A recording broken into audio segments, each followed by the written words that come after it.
గతంలో ప్రజలకి ఏమాత్రం ఉపయోగపడని ఈ యొక్క పార్క్ ని, కనీస వస్తువులు లేక మూసివేసి ఉన్న పార్క్ ని మూడోసారి నేను ఎమ్మెల్యే గెలిచిన తర్వాత తెలుగుదేశం పార్టీ కూటమి అధికారంలోకి వచ్చిన తర్వాత ఎక్కడికక్కడ అధికారులతో సమన్వయం చేసుకుని ఈ పార్క్ ని ప్రజలకు అందుబాటులో తేవడం జరిగింది. ఈ యొక్క పార్క్ లో ఆనాటి నుంచి ఈనాటి దాకా అంటే గత 2 ఏళ్లుగా ప్రజలు ఈ పార్క్ ని సజీవం చేసుకుంటూ ఉన్నారు. అదేవిధంగా ఇటీవల ఎస్పీ బాలసుబ్రహ్మణ్యం గారి విగ్రహావిష్కరణని ఈ పార్క్ లో ఓ పక్క మెయిన్ రోడ్ లో మనం ఏర్పాటు చేసుకోవడం జరిగింది. ఆ రోజు ఎస్పీ గారి కుటుంబ సభ్యులు, భారత మాజీ ఉపరాష్ట్రపతి వెంకయ్యనాయుడు గారు, పార్లమెంట్ సభ్యులు వేమిరెడ్డి ప్రభాకర్ రెడ్డి గారు, ఇతర శాసనసభ్యులు అందరూ కూడా రావడం జరిగింది. ఈ సందర్భంగా ఆనాడు పార్లమెంట్ సభ్యులు వేమిరెడ్డి ప్రభాకర్ రెడ్డి గారిని ప్రత్యేకంగా అడగడం జరిగింది. ఏమిటంటే ఈ పార్కు ని విపిఆర్ ఫౌండేషన్ తరఫున దత్తత తీసుకోమని. ఎందుకంటే పార్కులు ఏర్పాటు చేయడం సులభం, నిర్వహణ చాలా కష్టం. అన్ని ప్రభుత్వాలే చేయాలంటే సాధ్యమయ్యే పరిస్థితి కాదు. ప్రజల భాగస్వామ్యం ఉండాలా, దాతల సహకారం ఉండాలా. ఏదైతే ఎక్కడికెక్కడ సామాజిక సేవా నిధులతో వీటన్నిటి అభివృద్ధి చేయాలా.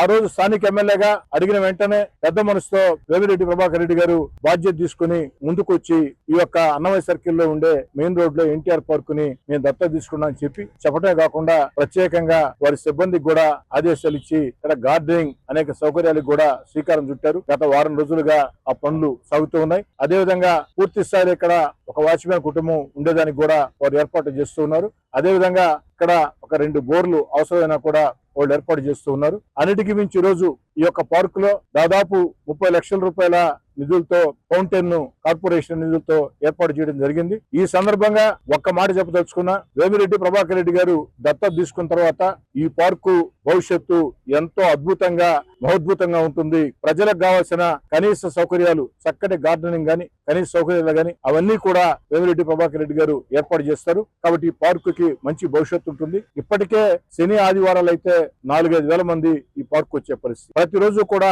100 వచ్చే పరిస్థితి. దీని భవిష్యత్తులో ఇంకా కూడా అభివృద్ధి జరుగుతుందని, అందుకు వేమిరెడ్డి ప్రభాకర్ రెడ్డి గారు పూర్తి బాధ్యత తీసుకుని ఉన్నారని చెప్పని కూడా తెలియజేసుకుంటూ నేను ప్రజలకు మనవి చేసేది ఒకటే, పార్కుల ఏర్పాటు చేయించే బాధ్యత నాది. అదే విధంగా పార్కులు నిర్వహణ సక్రమంగా ఉండాలంటే ఎక్కడికక్కడ ప్రజలు పార్టీలకు అతీతంగా, కులాలు మతాలకు అతీతంగా కమిటీలు ఏర్పాటు చేసుకుని ఆ నిర్వహణ బాధ్యతని ఎక్కడికక్కడ ప్రజలు చేపట్టాలని, అప్పుడే ఈ యొక్క పార్కులు పూర్తి స్థాయిలో సజీవం అవుతాయని చెప్పి కోరుకుంటూ మరోసారి ఈ యొక్క ఎన్టీఆర్ పార్క్ లో ప్రత్యేకంగా నెల్లూరు నగర కార్పొరేషన్ నిధులతో దాదాపు 30 లక్షల రూపాయలతో ఒక చక్కటి ఫౌంటైన్ ఏర్పాటు చేసినటువంటి స్థానిక కార్పొరేటర్ మాధవరెడ్డి జ్యోతిప్రియ, వారి భర్త తెలుగుదేశం పార్టీ ఇన్ఛార్జ్ మదన్ కుమార్ రెడ్డి గారికి, కమిషనర్ గారికి ప్రత్యేకంగా ధన్యవాదాలు తెలియజేసుకుంటూ మరోసారి మాటల్లో చెప్పడం కాకుండా దత్తత తీసుకుని ఈ పార్క్ అభివృద్ధికి అన్ని రకాల చర్యలు చేపట్టబోతున్న పార్లమెంట్ సభ్యులు వేమిరెడ్డి ప్రభాకర్ రెడ్డి గారికి ఈ యొక్క పార్క్ లో తిరిగే ప్రజల పక్షాన ప్రత్యేకంగా ధన్యవాదాలు. అందమైన పెళ్లి, అద్భుతమైన షాపింగ్, శుభమస్తు షాపింగ్ మాల్.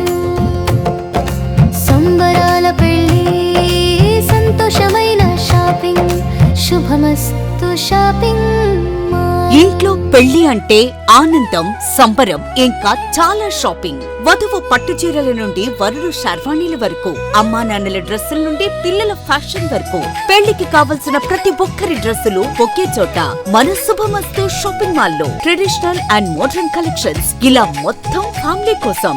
శుభమస్తు shopping mall, BRC centre, Nellore.